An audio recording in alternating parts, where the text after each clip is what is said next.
नमस्कार। खबरों की खबर में आपका स्वागत है। महाराष्ट्र में जो महाभारत चल रहा था वो अपने आखिरी पड़ाव पे आ चुका है, क्योंकि उद्धव ठाकरे के पास अब कुछ नहीं बचा।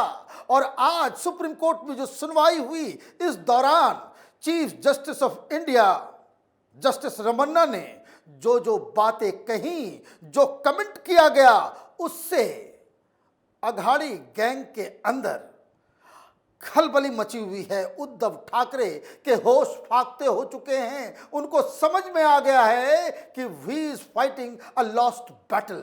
एक ऐसी लड़ाई वो लड़ रहे हैं जिसमें हार पहले से सुनिश्चित है। पहले तो कुर्सी गई, सत्ता गया, पार्टी भी गई। लोकसभा के अंदर अब तो एकनाथ शिंदे गुट को बकायदा रिकॉग्निशन भी दे दिया गया।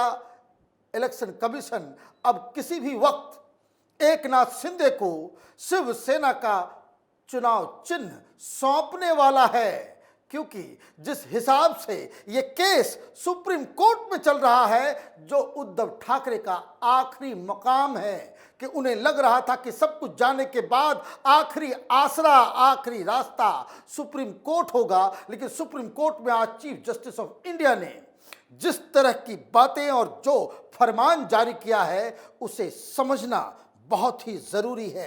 कोर्ट ने क्या कहा? कोर्ट ने कहा कि इसमें एक लार्जर बेंच की आवश्यकता है, क्योंकि बहुत सारे संवैधानिक सवाल इसमें उठ रहे हैं।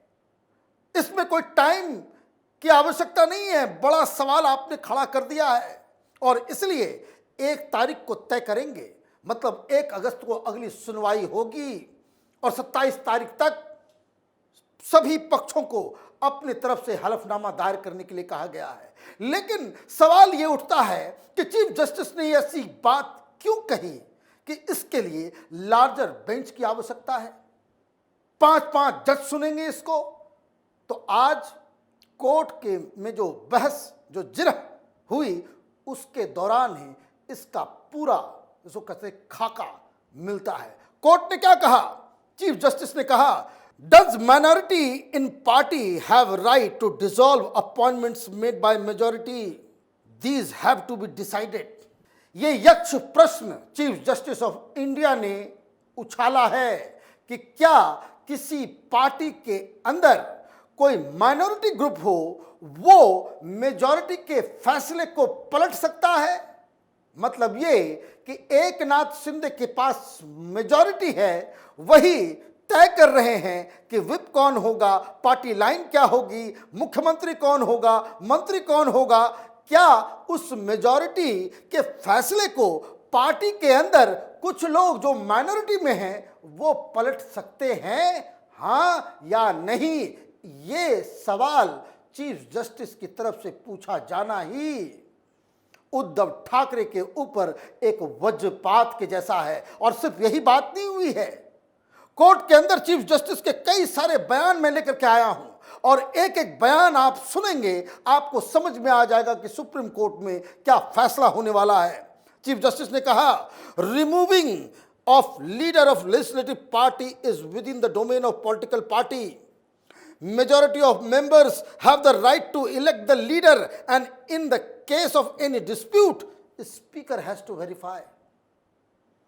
मतलब ये कि पार्टी के अंदर कौन लीडर है, ये पार्टी का इंटरनल मामला है और इसमें जो डिसीजन वो मेजॉरिटी का है, माइनॉरिटी का है। कोई कंफ्यूजन अगर क्रिएट होता है तो बेस्ट आदमी कोई इसके बारे में फैसला सुना सकता है तो वो स्पीकर ऑफ द हाउस है। जैसे लोकसभा के अंदर आप ये देखिए, चीफ जस्टिस के इस बयान से 2-3 चीजें अपने आप क्लियर हो गई।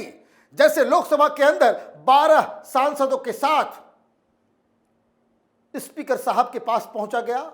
स्पीकर साहब ने फौरन ये कहा कि यही ओरिजिनल शिवसेना है और जो विप एकनाथ शिंदे की तरफ से पेश किया गया उन्हें मान्यता दी गई। मतलब ये जो बात, जो चीजें चीफ जस्टिस ऑफ इंडिया के दिमाग में चल रही थी, उसी अनुसार लोकसभा में भी फैसला हुआ और उसी के तहत महाराष्ट्र के असेंबली के स्पीकर उन्होंने जो फैसला किया वो वैलिड हो जाता है। मतलब जो उद्धव ठाकरे जिनके वकील कपिल सिब्बल हैं, मनु सिंघवी साहब हैं, ये कांग्रेस के दो बड़े बड़े दिग्गज लीडर जो आज तक हिंदुत्व के सारे मसले के ऊपर हिंदुओं के खिलाफ कोर्ट में लड़ते रहे, जिन्होंने राम मंदिर का विरोध किया, वही उद्धव ठाकरे के वकील हैं, वही उद्धव ठाकरे के लिए दलीलें पेश कर रहे हैं। खैर, कौन कितना बड़ा हिंदुत्ववादी है ये तो देश की जनता डिसाइड करेगी, लेकिन ये जो बातें सारी चीजें हो रही हैं वो सुप्रीम कोर्ट के निष्कर्ष की ओर जाता दिख रहा है। कोर्ट ने क्या कहा? Initially I had some doubts, this is a sensitive case politically and I don't want to give an impression that we are tilted, that's why we are saying thought processes thanks to media, some of the issues I feel will need larger bench, reference might be necessary, we can have that if all of you agree on the aspect।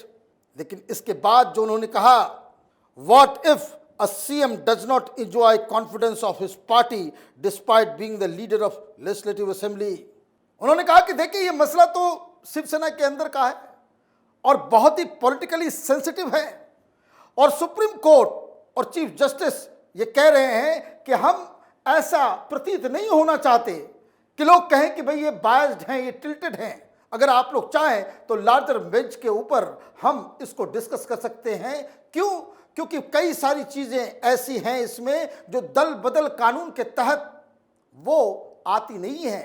जो यक्ष प्रश्न जो chief Justice of India ने रखा कि क्या एक party के अंदर जो मेजॉरिटी फैसला लेती है, क्या उसे कोई माइनॉरिटी ग्रुप उसको बदल सकता है?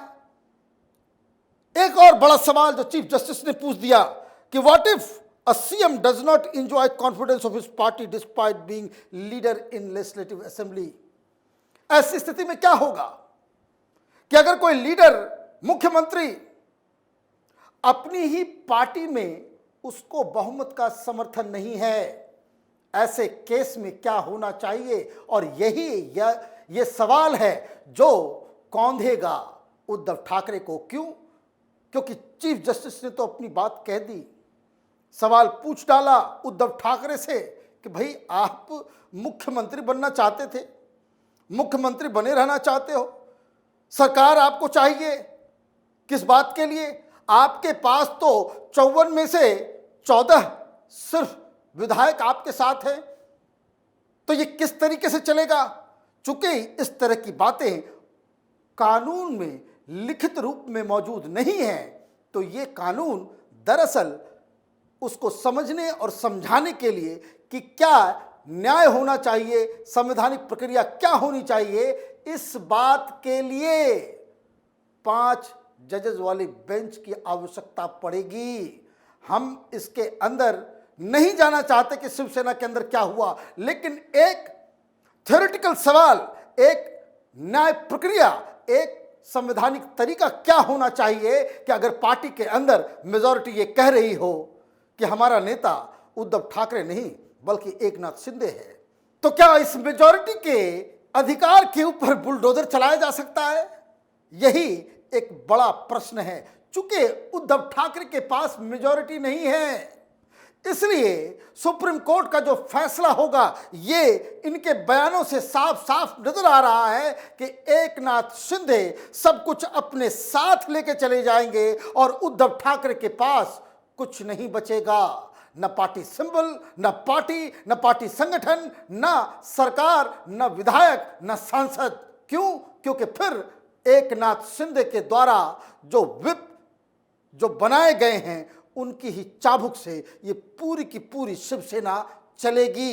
अब बड़ा सवाल कि उद्धव ठाकरे की तरफ से जो कपिल सिब्बल कह रहे थे, उन्होंने कहा कि नहीं, ये उचित नहीं है, कोई लीडर अगर है ये पार्टी के अंदर ही डिसीजन होना चाहिए।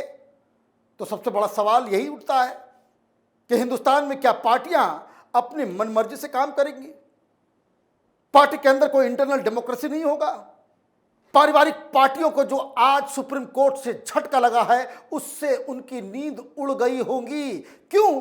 क्योंकि जिस हिसाब से उद्धव ठाकरे शिवसेना अब तक एक पारिवारिक पार्टी के रूप में ही फंक्शन कर रही थी और जिस हिसाब से उसके विधायक और सांसद घुटन महसूस कर रहे थे और इस तरह के कानून की वजह से वो अपनी बातों को सामने लेकर नहीं आ पा रहे थे, ये हाल ये लालू की पार्टी में भी है, मुलायम सिंह यादव की पार्टी में भी है और तमाम उस तरह की जो पार्टियां जो परिवार द्वारा नियंत्रित होती हैं उसमें हो रही हैं। अब एक नया रास्ता खुलेगा कि एकनाथ शिंदे जैसा व्यक्ति जो टैक्सी ड्राइवर से इतनी ऊंचाई तक पहुंचा हो, वो भी उस पार्टी के ऊपर अपने खून और पसीने की मेहनत से जिस तरीके से इन लोगों ने अपनी पार्टी को सींचा, उस पे अपना अधिकार जमा पाएंगे।